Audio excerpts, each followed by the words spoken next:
মুভিটির শুরুতে আমাদের সাউথ আফ্রিকার এক গ্রামের ডক্টর এন্ড্রিউকে দেখানো হয়। সে অনেক হতাশ হয়ে আছে কারণ তার একটা পেশেন্ট মারা গিয়েছে, আর সেই পেশেন্টটা ছিল একটি ছোট্ট বাচ্চা। তখনই সেখানে ডক্টর এন্ড্রিউর গাইড এসে বলে, কয়েকজন গ্রামের লোক টেররিস্টদের সাথে মিলে আমেরিকানদের খুঁজছে, কারণ তারা জেনে গিয়েছে তোমরা খ্রিস্টান, তাই তারা তোমাদের মেরে ফেলতে চায়।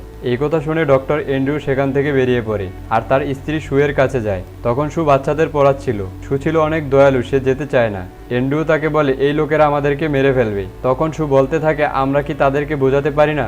এন্ড্রিউ তখন বলে, আমার মেডিকেল জিনিস চুরি হয়ে গিয়েছে আর একজন পেশেন্ট মারাও গিয়েছে, তাই আমাদেরকে এখান থেকে যেতে হবে। পরের সিনে এরা দুজন ভিলেজের লোকাল এয়ারপোর্টে পৌঁছায়। এখানে একটা ছোট প্লেন ছিল, তারা এই প্লেনে করে এখান থেকে যাবে। এই প্লেনের পাইলটের নাম ছিল গ্রুন। গ্রুন ছিল অনেক লুবি। সে এন্ড্রিউকে বলে তার প্লেনে এখন পর্যাপ্ত জায়গা নেই আর প্লেন বুক হয়ে গিয়েছে, তাদের পরের প্লেনে যেতে হবে। তখন এন্ড্রিউ তাকে অনুরোধ করলে সে এন্ড্রিউর কাছে ডাবল টাকা চায়। গ্রুনের প্লেনের অবস্থা অনেক খারাপ ছিল, তাই সে সবাইকে বলে, আপনারা শুধু আমাকে আপনাদেরকে নিয়ে যাওয়ার টাকা দিয়েছেন, এসব জিনিসপত্রের টাকা দেননি, তাই আপনারা জিনিসপত্র নিয়ে যেতে পারবেন না। কিন্তু তাদের জোরাজুরিতে সে বলে, ঠিক আছে, আপনাদেরকে আপনাদের জিনিসপত্র নিজেদের কোলে রাখতে হবে। এরপর সবাই তার জিনিসপত্র নিয়ে সে প্লেনে বসে পড়ে। এই প্লেনে 7 জন যাত্রী ছিল। কিছু দূর যাওয়ার পর প্লেনটি ভাইব্রেট করতে শুরু করে। তখন পাইলট বলে, আমি 1000-এরও বেশি প্লেন উড়িয়েছি, তাই আমি জানি প্লেনের কিছু হয়নি। তখন এন্ড্রিউ বলে, তুমি অনেক লুবি, তোমার প্লেনের জিনিসপত্রের ওয়েট বেশি হওয়ার কারণে তোমার প্লেন যে কোনো মুহূর্তে ক্র্যাশ করবে। কিন্তু গ্রুন বলে, আপনি বসে যান, আমাকে আমার প্লেন উড়াতে দিন। এরপর আমরা দেখি প্লেন অনেক ভাইব্রেট করতে শুরু করেছে। হঠাৎ করে সেখানে আগুন ধরে আর প্লেনটা অনেক দ্রুত গতিতে জমিনের মধ্যে পড়তে শুরু করে। 30 সেকেন্ডের মধ্যে সেটা জমিনে পড়ে যায়। ম্যাক্সের গার্লফ্রেন্ড সেখানেই মারা গিয়েছিল। অন্যদিকে এন্ড্রিউয়ের ওয়াইফ পায়ে অনেক আঘাত পেয়েছে। এন্ড্রিউ তাকে সেখান থেকে বের করার চেষ্টা করে, কিন্তু সু এখানে পুরোপুরি ফেঁসে গিয়েছিল। অন্যদিকে ম্যাক্স প্লেনের পাশেই তার গার্লফ্রেন্ডের দাফন করে দিয়েছে, যাতে হিংস্র প্রাণীরা তাকে খেয়ে না ফেলে। এখানে এরা সবাই অনেক বেশি হতাশ হয়ে পড়েছে, কারণ তারা জানে রাতের বেলা যদি তারা এখানে থাকে তাহলে তাদের হিংস্র প্রাণীরা খেয়ে ফেলবে, আর তাদের সাহায্য করতেও এখানে কেউ আসতে পারবে না। তাই থাবু গ্রুনকে কথা শোনাতে শুরু করে। এরপর ডক্টর এন্ড্রিউ ছাড়া সবাই প্লেন বানাতে শুরু করে যে তারা গ্রামের দিকে যাবে, তাই তারা দক্ষিণ দিকে যাওয়ার সিদ্ধান্ত নেয়। তখন তারা এন্ড্রিউকে তাদের সাথে যেতে বলে। এন্ড্রিউ বলে সে যাবে না, কারণ তার ওয়াইফের পা ভেঙে গিয়েছে, সে চলতে পারবে না। তাই এন্ড্রিউ বলে, যদি কোনো গ্রাম থাকে তাহলে তোমরা সাহায্য নিয়ে আসো। তাই তখনই বাকিরা বের হয়ে পড়ে। ডক্টর এন্ড্রিউ আর তার ওয়াইফ সেই ক্র্যাশ হওয়া প্লেনেই ছিল। সু এখানে পুরোপুরি হতাশ হয়ে গিয়েছিল, আর এখানে তাকে দেখে মনে হচ্ছিল সে মৃত্যুর অপেক্ষা করছে। তখনই আমরা দেখি একটা হিংস্র প্রাণী তাদের কাছাকাছি আসতে শুরু করেছে। সিন শিফট হলে আমরা দেখি গ্রুন ম্যাপ দেখে তার সাথে যতজন লোক ছিল তাদের দক্ষিণের দিকে নিয়ে যাচ্ছিল, কিন্তু ম্যাক্স বলে তারা ভুল পথে যাচ্ছে। তখন গ্রুন তার হাতের বন্দুক দেখিয়ে বলে, তোমাদেরকে আমাদের সাথেই যেতে হবে। তারা হাঁটতে হাঁটতে পুরো অর্ধেক দিন পার করে ফেলে, কিন্তু তারা এখনো গ্রামে পৌঁছাতে পারেনি। টেলর নামের ছেলেটা পানির পিপাসায় মাটিতে পড়ে যায়। গ্রুন তাকে পানি খেতে দেয়। এরপর তারা সবাই আবার চলতে শুরু করে। সামনে যাওয়ার পর যখন তারা তাদের শেষ পাহাড়ে পৌঁছায়, তখন তারা দেখতে পায় চারিদিকে শুধু জঙ্গল আর জঙ্গল। তারা এখানে পুরোপুরি ফেঁসে গিয়েছে। তখন ম্যাক্স গ্রুনকে বলে, তোমার কারণে আমাদের এই অবস্থা হয়েছে, আর এখন আমরা মারাও যাব। গ্রুন থেকে সে তার বন্দুক ছিনিয়ে নেয়। তখন সে সবাইকে বলে, আমি এখন যে ডিরেকশনে যাব সবাই রয়েছে সেই ডিরেকশনই যাবে। কিন্তু টেলর ছাড়া বাকিরা সবাই গ্রুনের সাথেই থাকতে চেয়েছিল, তাই ম্যাক্স তার গান নিয়ে তার ডিরেকশনে হাঁটা শুরু করেছে, আর অন্যরা আবার প্লেনের দিকে যাওয়া শুরু করেছে। অন্যদিকে আমরা দেখি চারদিকে রক্তের গ্রাউন্ড পেয়ে সিংহরা এন্ড্রিউ আর তার ওয়াইফের কাছাকাছি চলে এসেছে। এরপর দেখানো হয় গ্রুন আর বাকিরা সেই প্লেনের কাছে পৌঁছে গিয়েছে, কিন্তু তারা সেখানে এন্ড্রিউ আর সুকে দেখতে পায় না। তারা চারপাশে রক্ত আর সিংহের আঁচড় দেখে ভাবতে থাকে সিংহ ডক্টর এন্ড্রিউ আর তার ওয়াইফকে শিকার করে ফেলেছে।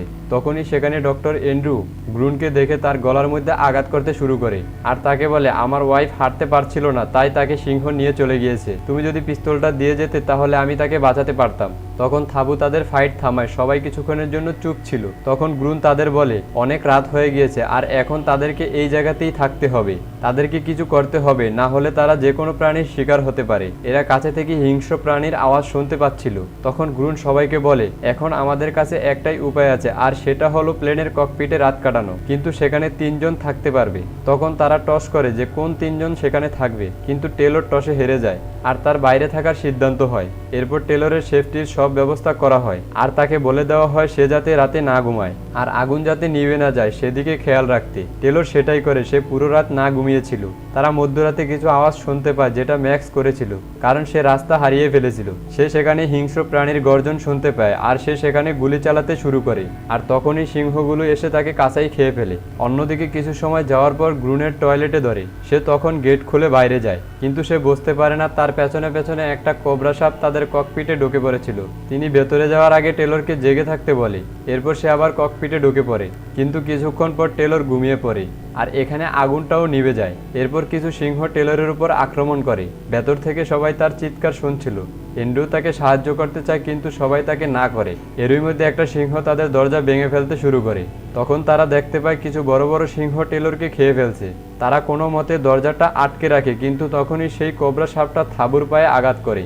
এন্ড্রিউ তাকে শান্ত করে আর সে জায়গাটা একটি রশি দিয়ে বেঁধে দেয়, যাতে পুরো শরীরে বিষ ছড়িয়ে না পড়ে।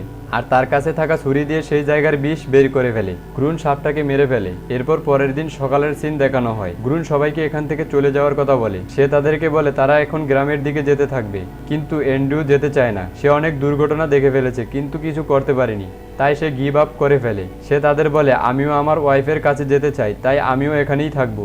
অন্যদিকে গ্রুন আর থাবু চলতে শুরু করে। তখনই গ্রুন একটা গাড়ি দেখে চিৎকার করতে শুরু করে। যখনই গাড়িটি সামনে আসে তারা বুঝতে পারে এরা হচ্ছে সেই গ্রামের লোকগুলো যারা এন্ড্রিউকে খুঁজছে। থাবু তাদের বোঝানোর চেষ্টা করে যে এন্ড্রিউ হচ্ছে ডক্টর, সে তোমাদের লোকেদের সাহায্য করে। তখনই তারা প্লেন থেকে সেই প্রাণীর শিংগুলো পায়। তারা তখন এন্ড্রিউকে বলে তুমি আমাদের জিনিসপত্র আমেরিকাতেই পাচার করছো। এই বলে তারা এন্ড্রিউকে মারতে যাবে। তখন গ্রুন তাদের বলে যে না, আমি পাইলট, এটা আমার প্লেন, তার কোনো দোষ নেই। থাবু তখন বলে তোমরা কেন আমাদের মারতে চাও? তোমরা তো টেররিস্ট না, তোমরা তো এই জমিনেই থাকো। তখন একটা টেররিস্ট থাবুর মুখের উপর ঘুষি মারে।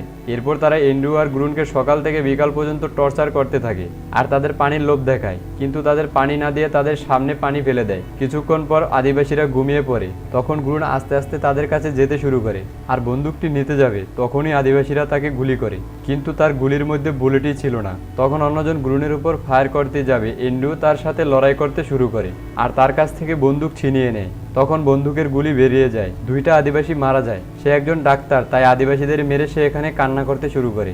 এরপর আমরা দেখেছি যে গ্রুন এন্ড্রিউকে নিয়ে চলতে শুরু করেছে, কারণ তার পায়ে গুলি লেগেছিল। কিছু দূর যাওয়ার পর এন্ড্রিউ আর চলতে পারছিল না। তখন গ্রুন বলে সামনে একটা ছোট পাহাড় আছে, আমি তোমাকে সেখানে রেখে সাহায্যের জন্য যাব। গ্রুন বারবার চেষ্টা করে এন্ড্রিউকে ওই পাহাড়ের উপর নিয়ে তো যাচ্ছিল, কিন্তু সে দেখতে পায় দূর থেকে সিংহরা আসছে, কারণ তারা চারপাশ থেকে রক্তের গন্ধ পাচ্ছিল। সিংহগুলো ওই পাহাড়ের কাছাকাছি আসতে শুরু করে।